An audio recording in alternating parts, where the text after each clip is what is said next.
வணக்கம் நேயர்களே, இன்றைக்கி காலையில் நம்ம வீட்டில் டிஃபன் என்னன்னு பார்த்தீங்கன்னா, இது அரிசி புட்டு, இது கம்பு புட்டு, நிலக்கடலையே வேவிச்சிருக்கோம்.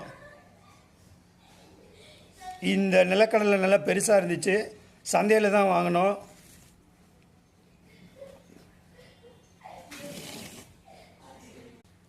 இது என்னன்னு பார்த்தீங்களா, கம்பு குழிப்பணியாரம். மோஸ்ட்லி குழிப்பணியாரம் நீங்கள் வேறு டிஷ்ஷில் செஞ்சுருப்பீங்க. எங்கள் வீட்டில் இன்றைக்கி கம்புவில் குழிப்பணியாரம் செஞ்சுருக்கோம். அதோட தொட்டுக்க என்னென்னா தேங்காய் சட்னி. ஆமாம், தேங்காய் சட்னி செஞ்சுருக்கோம். இந்த டிஷ்ஷு செம்ம சூப்பராக இருக்கும். குழிப்பணியாரத்துக்கும் தேங்காய் சட்னிக்கும். நிலக்கடலையை சாப்பிட்டா கொஞ்சம் ஸ்வீட் சாப்பிட்ணுன்றதுக்காக குலோப்ஜான் செஞ்சு வச்சுருந்தோம். அது இந்த காம்பினேஷனோட தக்காளி தொக்கும் குழிப்பணியாரமும் சேர்ந்து சாப்பிட்டு பாருங்கள், செம்ம டேஸ்ட்டாக இருக்கும்.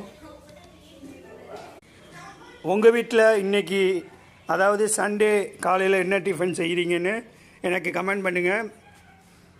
மோஸ்ட்லி நாங்கள் சைவம் தான் சாப்பிடுவோம், அசைவம் சாப்பிட மாட்டோம். சைவத்தில் விதவிதமான டிஷ்ஷு செய்வோம். இதுதான் எங்கள் வீட்டோட இன்றைக்கி காலை உணவு. தொடர்ந்து என்னோடய ஹைக்கண்ணன் யூடியூப் சேனலை பாருங்கள், லைக் பண்ணுங்கள், ஷேர் பண்ணுங்கள், கமெண்ட் பண்ணுங்கள், சப்ஸ்கிரைப் பண்ணுங்கள். மேலும் ஒரு அருமையான வீடியோவில் உங்களை சந்திக்கிறேன். நன்றி, வணக்கம். நல்லதே நினைப்போம், நல்லதே செய்வோம், நல்லதே நடக்கும்.